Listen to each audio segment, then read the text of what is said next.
की कितनी उपयोगिता बढ़ रही है, और विशेषकर अगर कृषक अपने खेतों में इसे उगाते हैं तो कितना इसका मार्केट है अभी।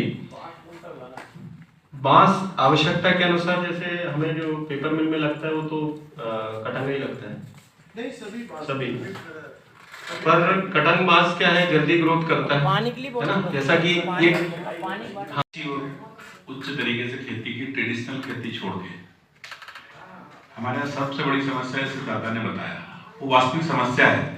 सिर्फ समस्या को हम रखते हैं, उसके निदान के लिए कोशिश नहीं करते। बहुत आसान है, आपको कटवाना है, गाड़ी लोड करवाना है, अधिक गया तो इसका बहुत अच्छा उपयोग है।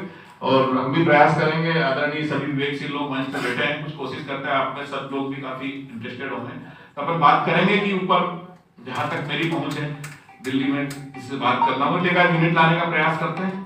गवर्नमेंट पैसे दे रही है ऊपर, चूंकि हम उसके लिए हमको माल निकालना पड़ेगा, माल आया तो जरूर होगा, किसानों के हित में कार्यक्रम रहेगा तो अच्छा रहेगा। और मंच से बेटे सभी लोगों से भी, भाइयों से और पारिश विभाग के लोगों निवेदन करना चाहता हूँ, क्योंकि संगोष्ठी किसानों के लिए, तो बात किसानों की करें तो अच्छा रहेगा। Thank you. परेशानियों का समाधान उनके माध्यम से हो जाए, और जो सबसे बड़ी परेशानी हमें आनी है, यदि हम अमलई पेपर मिल से व्यापार करते हैं टिमरनी क्षेत्र के, हरदा क्षेत्र के किसान, तो वो आएगा दूरी का और क्वांटिटी का। तो उसके लिए जैसे अभी शेर सिंह भैया ने बताया, यदि कोई पहल करके युवा कृषक एक ग्रुप टाइप बना लें कि उस ग्रुप में एक जगह सब लोग अपना बांस पूल करें और फिर उसे भेजें, तो निश्चित रूप से उसकी एक लाइन भी बनेगी।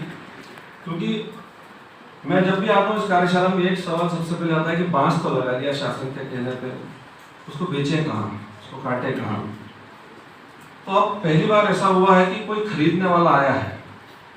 अब ये हमारा दुर्भाग्य है कि हमारे क्षेत्र में कोई पेपर मिल नहीं है, यदि होती तो वे आते, पर वो लगभग 550 किलोमीटर दूर से आ रहे हैं। इसका मतलब उनको अभी भी बांस की आवश्यकता है। हमारी आवश्यकता उनको है, लेकिन हमको भी उनकी आवश्यकता है, क्योंकि हमें प्रोडक्ट लगा के बैठे जिसको हम बेच नहीं पा रहे हैं। अब पहली बार ऐसा ही कोई खरीदार आया है, आज तो दिन भर यहाँ रहेंगे, हम आप सब लोग भी यहीं रहेंगे, तो यदि कोई एक व्यवस्था जमा ली जाए, हो सकता है 570 रुपये क्विंटल उन्होंने बोला है, लेकिन ट्रांसपोर्टेशन ये सोच के आप समझ लीजिए कि आपको 500 रुपये के आसपास मिलेगा, तो 500 रुपये क्विंटल तो मिलेगा। जैसे शुरू भैया ने कहा कि एक बांस लगभग 2 से 2.5 क्विंटल का होता है, अपन 2 ही क्विंटल पकड़ना है, आपके एक बांस को 1000 रुपया मिलेगा। अभी आपके एक बांस को 1 रुपया भी नहीं मिलता, तो 1000 जो होता है मेरे हिसाब से 1 से ज़्यादा होता है। तो कोई आज आए हुए हैं तो कैसी व्यवस्था जमा है, आप सब लोग हैं, युवा कृषक भी हैं, ट्रांसपोर्टर भी मिल जाएंगे, सब हो जाता है, यदि कोशिश करते हैं तो क्या नहीं होता। वो इतना ही आप सब लोगों से निवेदन है, वरिष्ठों का मार्गदर्शन अभी बाकी है। आपने वन विभाग ने मुझे इस कार्यक्रम में बुलाया, हमेशा याद रख के बुलाते हैं। गोस्वामी जी, आप सभी लोगों का बहुत बहुत धन्यवाद। जय हिंद, जय भारत। भारत विभाग का बहुत ही सराहनीय कार्य है, जिसमें सभी कृषक भाइयों को एक मार्गदर्शन मिलता है कि हमारी जो शेष पड़ती भूमि पड़ी रहती है वेस्टेज, उसमें हम किस प्रकार से जो गेहूँ चना और दूसरी क्रॉप तो लेते ही हैं, लेकिन अन्य क्रॉप के लिए भी जो प्रोत्साहन शासन के द्वारा मिलता है, उसका फायदा हम सबको उठाना चाहिए। इसमें आदरणीय रेंजर साहब ने बताया कि वृक्षारोपण और बांस लगाने में कितना आपको अनुदान मिलता है, उस अनुदान का हम अधिक से अधिक फायदा कैसे उठाएं। सागौन हो, बांस हो, अन्य प्रजाति के वृक्ष हो, उनका हमको विधिवत रेंज ऑफिस में संबंधित जो रेंज लगता है उसमें सूचना देना चाहिए। देने के साथ ही बांस तो वैसे फ्री है, बगैर अनुमति के ही उसकी कटाई हो जाती है। संबंधित आप फैक्ट्री से, पेपर मिल से जो आदरणीय आए हुए हैं, उनसे संपर्क कर अपना प्रोडक्ट बेच सकते हैं। सागौन में भी बड़ा सरलीकरण हो गया है, रूपवानगी के अंतर्गत कटाई है, 40-41 के अंतर्गत कटाई है, उसमें आप वेस्टेज पड़ती भूमि पे वृक्षारोपण कर फायदा उठा सकते हैं। आपने पूरे हरदा जिले, पूरा मध्य प्रदेश जहाँ तक कवर कर रहे हैं, तो पूरा क्षेत्र हरा भरा कर दिया है आपके जो प्रोग्राम लाए हैं आप लोगों ने। अब उसका सिर्फ ये है कि किसानों ने बांस तो लगा लिए हैं, कटाई की बहुत ज़्यादा समस्या है, मजदूरों की समस्या है, तो हम ये चाहते हैं कि मजदूरों की व्यवस्था करके कटाई भी करवाएं, चाहे वो 2 पैसे कभी कम मिले हम, परंतु कटाई की व्यवस्था जरूर करवाएं उसके लिए। अभी हमारे गांव कनाडा में हमने सभी प्राय बहुत से किसानों को बांस लगवाए हैं, मगर वो एक लखनलाल जी गोड़ किसान है, उन्होंने लगभग 500 बांस का जो जंगल था नदी के साइड से जो लगा उनको पूरा आग लगा दिया उन्होंने, क्योंकि कटाई की व्यवस्था नहीं हो पाई थी और उनकी मजबूरी बन गई थी, क्योंकि तार भी लगे हुए थे, उसमें करंट भी फेल लगा, तो उसके कारण आग भी लग गई वो, और उन्होंने जानबूझ के लगा भी दी। तो हम ये चाहते हैं कि ये व्यवस्था तो हो रही है शासन की, मगर इसके साथ साथ ये अनुमति भी हो या लेबर की व्यवस्था ऐसी हो जाए, क्योंकि काट के और भले आप खुद ही ट्रांसपोर्टेशन करें जो भी है। सम्मानी गणेश जी बैठे हुए हैं, पालीवाल जी भी हैं, गद्रे जी है और सभी लोग हैं। मैं मेरा परिचय एक बार फिर से दे दूँ, आप लोग सब जानते होंगे, मेरा नाम नितिन बद्री प्रसाद जोशी, कनाडा रहता हूँ। आप सभी का बहुत बहुत धन्यवाद। जय हिंद, जय भारत। का नाम ही है बैम्बू मिशन। तो मिशन का मतलब होता है कि अभियान, और अभियान की आवश्यकता तभी हमें पड़ती है जब हम कुछ कमी महसूस करते हैं। हम सभी जानते हैं संतुलन ही जीवन है। अगर संतुलन में तनिक भी कोई कमी आती है तो जीवन मुश्किल हो जाता है। तो ये अभियान चलाने की क्यों आवश्यकता पड़ी? क्योंकि बांस भी हमारे यहाँ तो बहुत पहले कहा गया था, रहेगा बांस तो बजेगी बांसुरी। अगर बांस खत्म हो जाएगा तो जीवन में सुख कैसे रहेगा? तो जीवन का मतलब सिर्फ हमारे जीवन में नहीं, जीवन का मतलब इस धरती के जीवन में भी सुख चाहिए। हम सभी जानते हैं बरसात होती है, बरसात की बूंदें गिरती है, बूंदें मिट्टी में गिरती है, वो अपने साथ में मिट्टी लेकर के जाती है, मिट्टी का स्थानांतरण होता चला जाता है। जो पहाड़ गिरते हैं वो धीरे धीरे उनकी ऊंचाई कम होती है और समुद्र की ऊंचाई जो बढ़ती जाती है। क्यों? क्योंकि संतुलन बना के नहीं रख रहे हैं।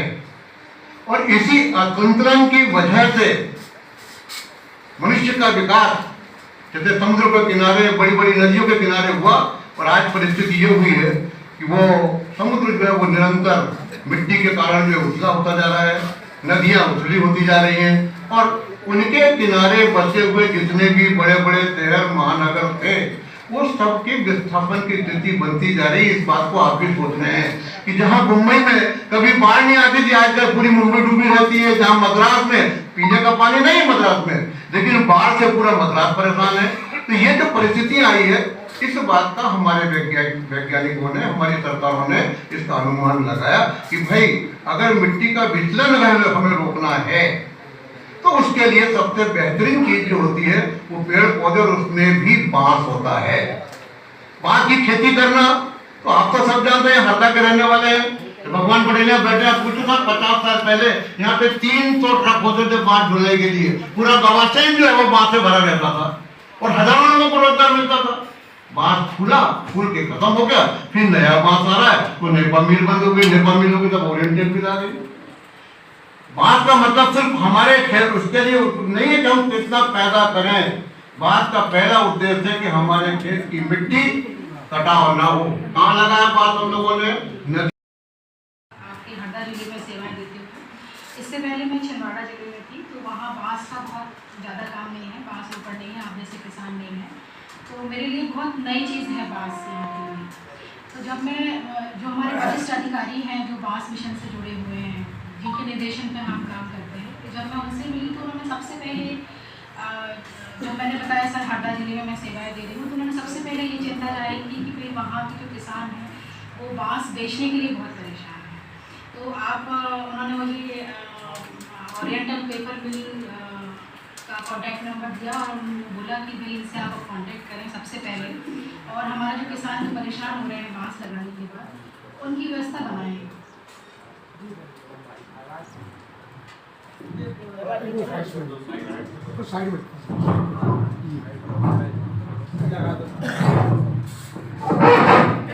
तो लगाने की बढ़ावा देने के लिए मंच तैयार किया आप लोगों के लिए, और चूँकि मेरे लिए बांस थोड़ा नया है इस सब्जेक्ट पर काम करना, तो इसलिए मैं ये कार्यशाला अटेंड करना चाह रही थी, जिससे आप सभी लोगों से भी मुलाकात हो जाती।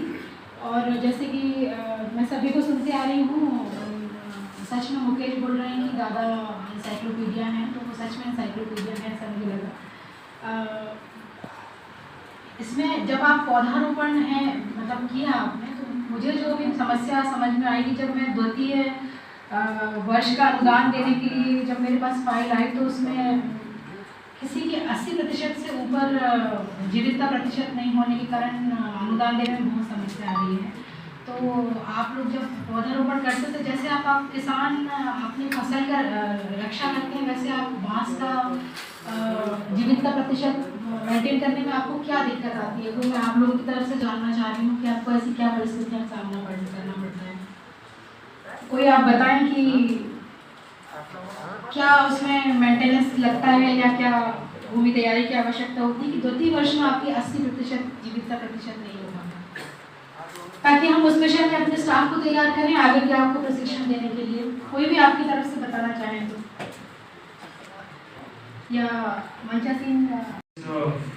बांस मिशन की कार्यशाला में उपस्थित होने के लिए आप सभी किसान भाइयों और हमारे वरिष्ठ अधिकारी और दूर दूर से आए अतिथि लोग, आप लोगों को बहुत बहुत धन्यवाद और थैंक यू करना चाहूँगा। और ऐसी कार्यशालाएँ बीच में होते रहेगी, जब भी आप लोगों का हमें लगेगा तो आप लोगों के बीच में हमारे बीच में चर्चा होती रहेगी।